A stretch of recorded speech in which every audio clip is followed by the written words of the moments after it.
This is Lee Street Beat, and I'm Sandra, and I'm with Tina Man and S Hacker. I hope that you all are doing well today. We're pleased to join you all for another show. Tina Man, S Hacker, we got a lot to talk about, guys. How y'all doing today? Everybody's doing fine. Weather here is good. How's the weather for you, Sherry? It's cleared up. The storm passed through. The lights came on about 9 p.m., so everything's good. Today it will be just a lot of cleanup for a lot of people because a lot of trees were down throughout the city. Yeah, we've had some turbulent weather this summer. I'm down south. It's been up north, and me and S Hacker, we're both down south, and up north it's been raining. I mean, whatever's going on is a lot. It's definitely gonna be a rainy summer. So we've been kind of noticing on the news that the Supreme Court has been making a lot of different decisions. And, they recently ruled in favor of, the Muslim ban. So, Right. With that said, guys, they can't say it's not a ban. And they've also ruled for the children that they have to have access to their parents within 10 days to speak to them. And they've also ruled that they need to get the children and the parents together within 30 days. Do you think that the Trump administration is able to do what the court says about the children? Do you? No, No. no, they're not, because they're incapable. They're inept. I mean, and plus, I don't think Donald Trump really cares about the rule of law. He's going to appeal this because for whatever reason, he feels it falls under his domain of controlling people. He hates Hispanic people. And a person that has hate is not going to sit there and comply with the law. While his wife might have a pinch of empathy, he does not. He's not gone down to the border to see how these kids is taken away from their families. And this whole thing about these private run facilities, I guarantee you, there's going to be some kind of Russian tie into this. Somebody in there is a Russian that's going to be tied into one of these companies. And these kids who are, if you listen to them closely, they say they didn't come with a parent. Well, no, they may not came with a parent, but they may have came with a sibling. They may have came with their aunt. They may have came with their cousin. So, but the problem is that they're still family, and they're trying to keep the families together. At least the courts are. Donald Trump says, well, they're not with the parent. They're an unaccompanied minor. They weren't unaccompanied. They were with somebody. They weren't like they were walking in the caravan by themselves. Now, some of them are, subjects of sex traffickers. But these so-called kids who they can't be reunited with their family, because like some of these babies who can't speak, they're going to be put up into some kind of forced adoption. There was a case recently where some child was adopted, and the parents were from another country, and they wanted their children back, and the court says, well, it was too bad. You just lost your child. So this is just another form of slavery. That's my opinion. S Hacker, do you think that the Republicans have a plan to get the kids back? First of all, I don't think it was the Republicans' plan. It was a The Trump dream. administration.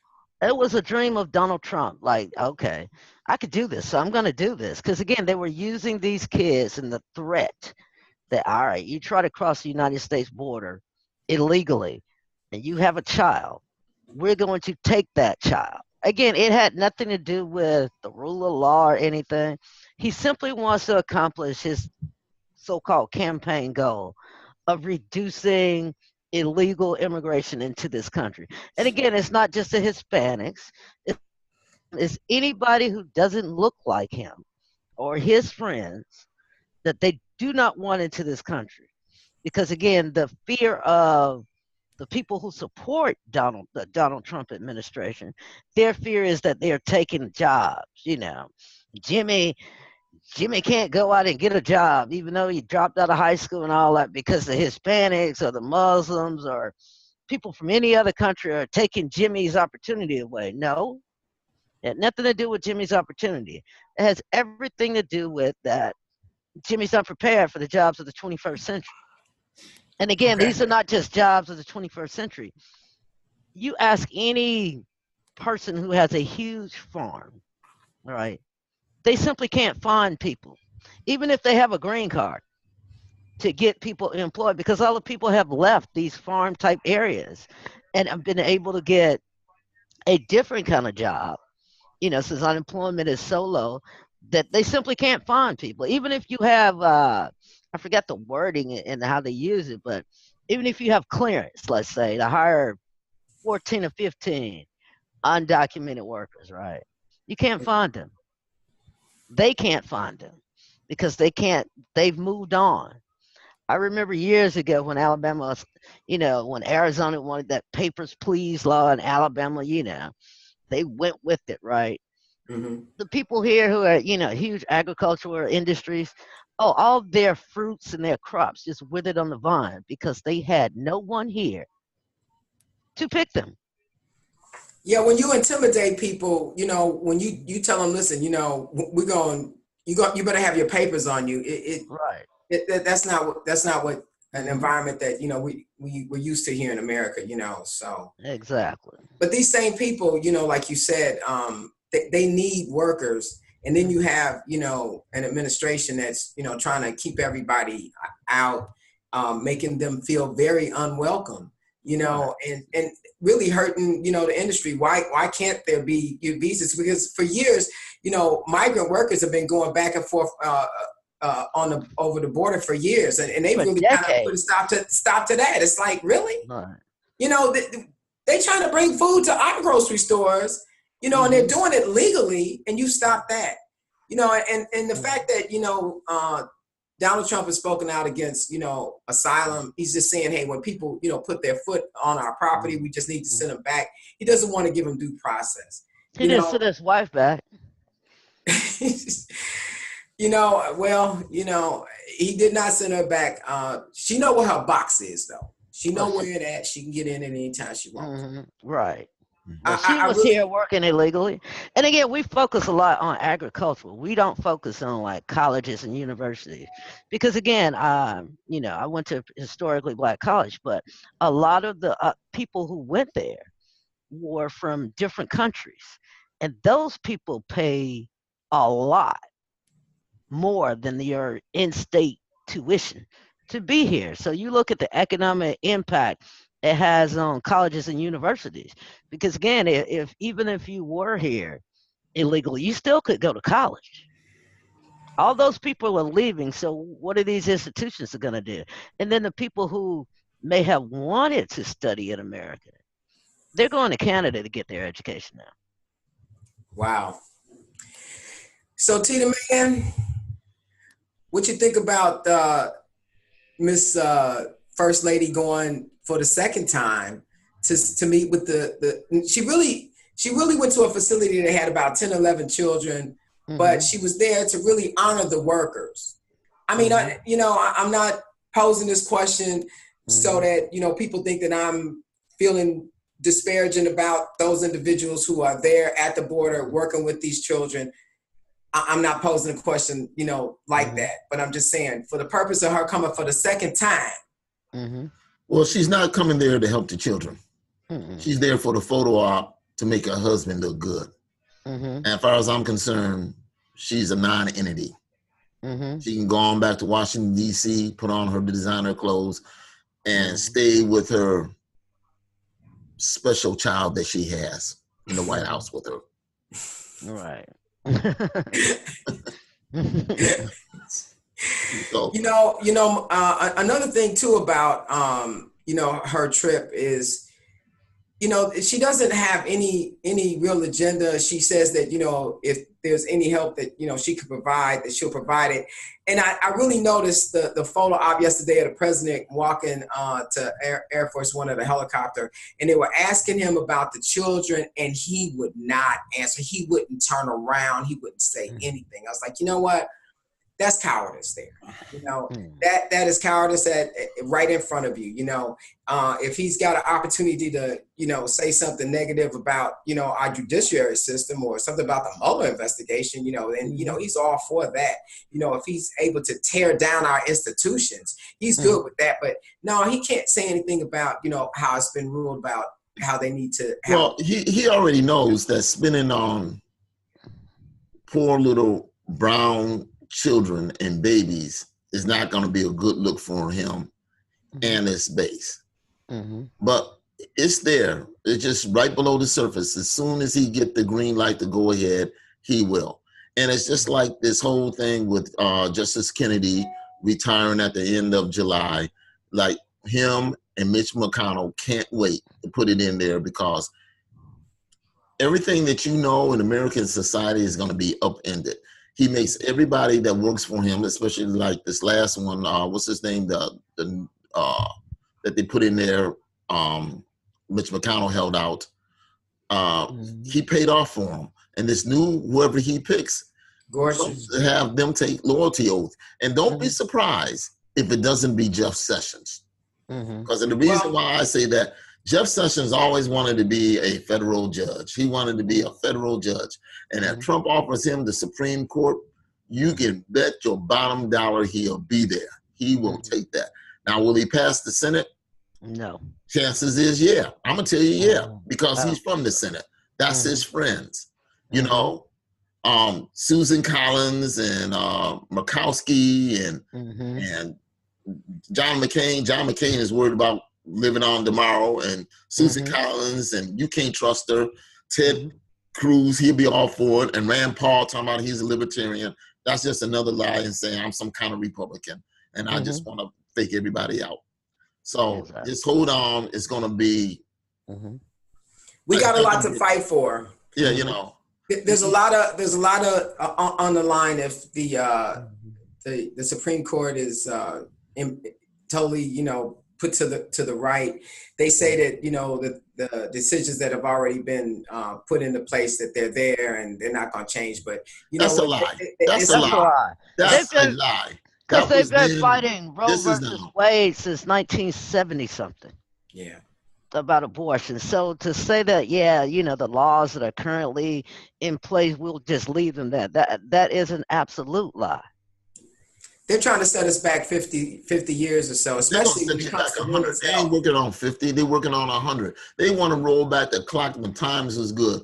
When black folks was in their place, Mexicans were nothing but peasants and saying, hola, hola, and that's it. And all them jobs that they created out there for those agriculture jobs, those are people with black and brown skin. They want you to pick cotton. They want you to pick soybeans. They want you to pick anything that white people grow. And they want to be the master and domain of this world here in the United States. But that's not going to happen. That's not going to happen. And we got to find a way to fight. And we can't go by within the rules of democracy, because obviously that's not going to work. Because they have exploited the rules of democracy. They're simply not playing by the rules. They're creating the rules as they go. Right.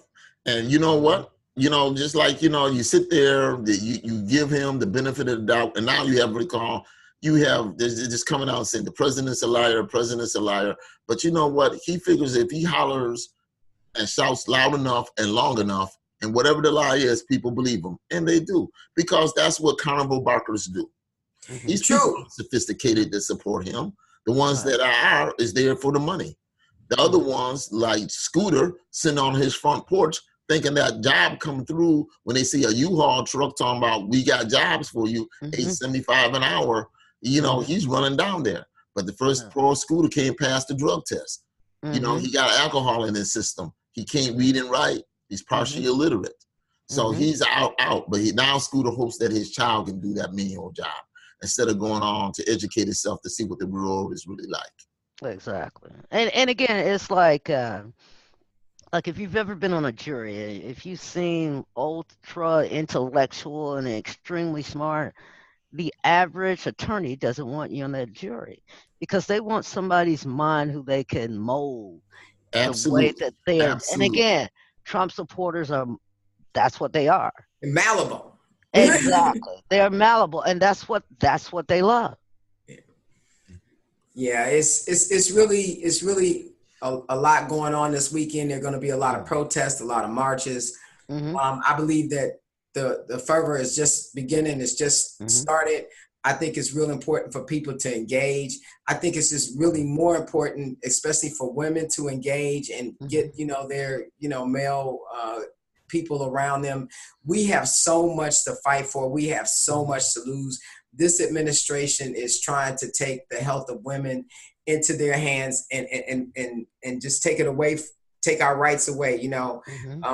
I just really detest that, to be quite frank, a bunch of old white men going into a room, and coming out saying that, from a religious standpoint, this is how women should be, treated, and make laws that we can't, make decisions between ourselves and our doctors about what it is to do with our health, man. I just hate it. And I hate the part of the problem there is you have women that are complicit with them in that. Exactly.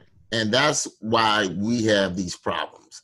I mean, when you think about it, I should be in charge what I know is best for my own body. And it's just like to say, like, okay, if you're a man and you're not married and you're 25 years old, you should have your testicles removed. Right. Because, you're not going to help society. Right. You think men would go for that in the law? No, never. No. But yet, they telling a woman is that you're not in control of your body. They feel that you're not capable of making a decision what you think is best for your body. When I was in college, I wrote a paper about abortion. And it was, I would say, it was real provocative. This girl was hollering and screaming at me, called me a baby murderer. And it wasn't that I believed what I wrote, but the fact I was pointing out was that, and I took a pro-abortion stance, is that you're in control of your body. That's the bottom line. You're the host for that child, for the body. And if you choose not to use that and be the host, then don't. And if you're going to answer to God, then answer to God. Absolutely. Why should I answer to you? And again, it's like a father that knows best, like right, these white men. I don't believe abortion should be a type of birth control. Every time you turn around, these girls is getting pregnant and they're having abortions. I don't believe abortion should be done for financial reasons either. That's my belief, but that's not to say that you or S. Hacker have the same belief. You might say, this is not me. I don't want to have this child. I can't love this child. So, and I respect that. It's called free will, and that's what they want to take away from you. Absolutely. There are a lot of unfortunate situations that, people find themselves in, and they have to make difficult decisions. Those personal decisions need to be between the woman, their doctor, and their God. To be quite frank, it's really not about, who got her pregnant as much as it is about her and her health. And I don't need a law to tell me, well, unless these three conditions happen, you don't have any choices. It's like, it's the choice between me and the baby. Dude, there is no choice. It's always gonna be me. That's just the way it is. And I don't need a law to make it like ambiguous. I mean, it's not even ambiguous. You can't. And at the same time, there are some mothers who may decide, it's me, and that's fine too. But she and her doctor and her family, they can make that decision, It's almost to say that, like, these men getting together in a room, that women are somehow a lesser citizen of the United States. Like they know better. Okay, we have that right, but you don't have that right because, again, you're a lesser citizen because you're female. And then you have these people taking away women's opportunities to get birth control, but Viagra, on your health plan is always approved, but they don't want women to have the capabilities of being able to protect themselves because their religion says you shouldn't be doing that. It's like, you know what? I can't with them. I can't. Yeah, I agree. It's the hypocrisy is so wide open. It really is. Oh, it's thicker than gumbo. Yeah. So Tita, man, You know, you were checking out something with Well, I was thinking about, I'm talking about two people. One of his name is Milo Yapi Yana Polis, whatever it is. You know, he's the ultra right winger. right. He said a couple of days before that, he said that I can't wait for vigilante squads to start gunning down journalists on site. He also said that 4 hours before this guy went in there in Annapolis and started shooting people. So now you have right wingers talking about gunning down journalists because they don't like the message that they're putting out. They're not talking about gunning down Fox journalists. They're talking about journalists from the Fourth Estate. They're talking about journalists who actually tells the truth about what is going on. He doesn't want to hear that. And then when he's questioned about it, he says, "Oh, I was just joking." Well, if you can't go into a crowded movie theater and holler fire, you can't get up there on go into an airport and scream, "I see a gun." Why do you think you can holler like I can shoot journalists and holler, "I was just kidding," and not have any kind of repercussions about that, not be arrested about that? So that's one of the things I found reprehensible about this whole law enforcement society thing, because he needs to be checked out. The other thing that was kind of bothering me was Joy Reid got herself embroiled in a little bit of a controversy again. She wanted to do a report, or her name is Lee, oh God, I can't think of her, Abrams. Her name is Leah Abrams. She's an activist. And basically, she's accused A.J. Calloway and Russell Simmons of raping her. So she wrote a book and she used pseudonyms for the names, but now she's came out and said who they were. But Russell Simmons and A.J. Calloway's attorneys came there and told her that this was false, that she's putting out a false narrative. So I don't know, but Joy wanted to do a thing on MSNBC, and basically NBC, when they checked it out, they found something shaking in the woman's story. Now she's out there saying that NBC has squashed her story, and women of color don't want to be heard about their Me Too movement.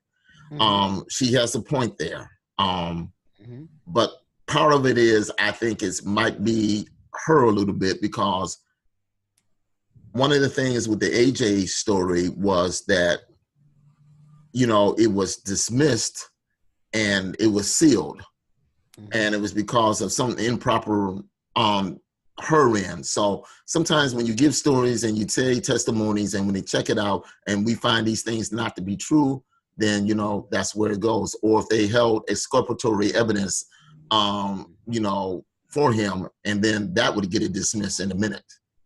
So those are the couple things that I thought was. It could have also been improper procedure as well, you know. Well, you know what? You know, I'm thinking that these like when we say something that's so simple, they didn't even read them as rights or whatever. You know, I mean. Yeah, well, I doubt that. It doesn't necessarily have to be that you know, there was something against the woman. You know. No, not necessarily. But, you know, AJ had cheddar there, and he can get things sealed. You know. well, they said that the sealing was a standard procedure in the thing. But I think when you're a celebrity and you do something like that, they don't waste no time. They didn't waste no time with Mike Tyson. They don't, you know, they don't waste no time, because that's the big fish. And that him being a black man and being a big fish, yeah, they will go for it. I mean, that's my personal view. I don't know.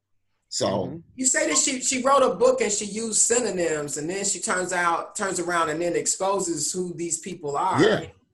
That's kind of unusual. Right. Yeah. You know, she's been on MSNBC. She's an advocate, you know, for you know, women and sexual assaults, you know.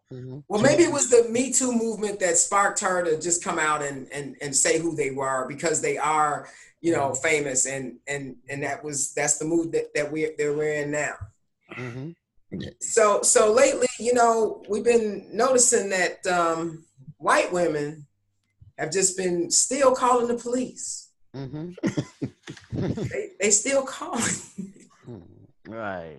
We can't do nothing without them calling the police on us.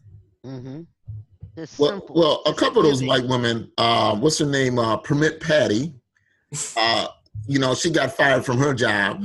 Absolutely. And then they had this other woman who was patrolling the pool, got arrested for assaulting by telling the black girl that she had to get out. So there is a little tiny movement on that, and I think it's great that it's happening.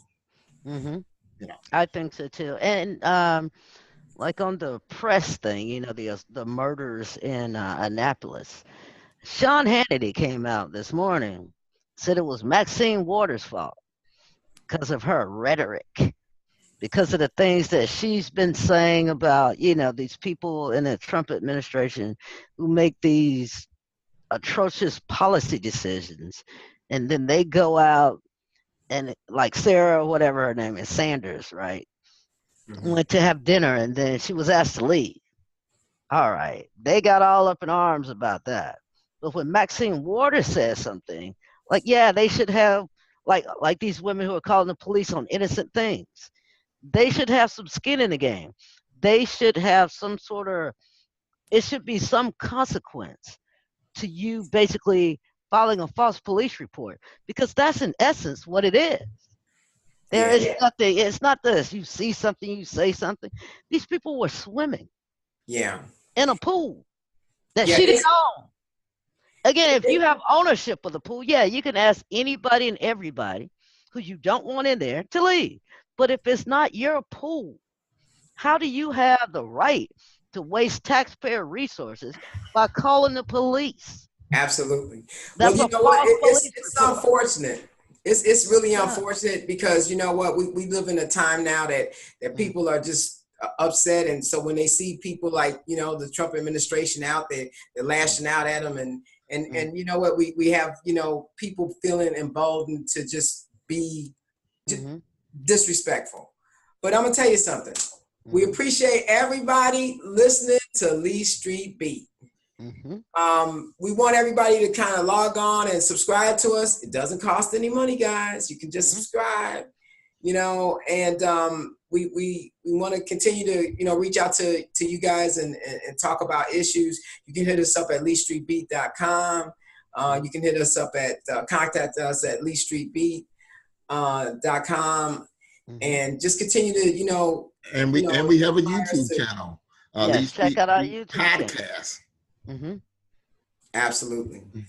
All right, guys, it's been another show. Hey, you like the new uniforms that everybody's wearing? Hey, we're all in uniform. We got swag. That's right. So if you're watching Lee Street Beat and you would like to purchase a t-shirt, a hat, a tote bag, a coffee mug, a pen, or a notebook, let us know and we'll get it to you. Awesome. You guys, coffee mugs, tote bags, pen, and Post-it notes will be coming soon in the very near future. I'm waiting at the door for my package. I can't wait. So that's us from Lee Street Beat. We want everyone to have a great and wonderful weekend. Next week is the 4th of July weekend. That's right. Well, you know, we'll have something to talk about that, and there will be some fireworks, I'm quite sure, because the man in the White House will be doing some kind of improper thing and saying something off the rails. And again, we will have to react to him. So, all right, y'all. Happy 4th of July. Everybody be safe, be blessed. Thanks for tuning in. We out. Okay. Lee Street Beat is my street. Exactly. Everyone should live on Lee Street Beat. Yeah, okay. Hey, change your street to Lee Street too.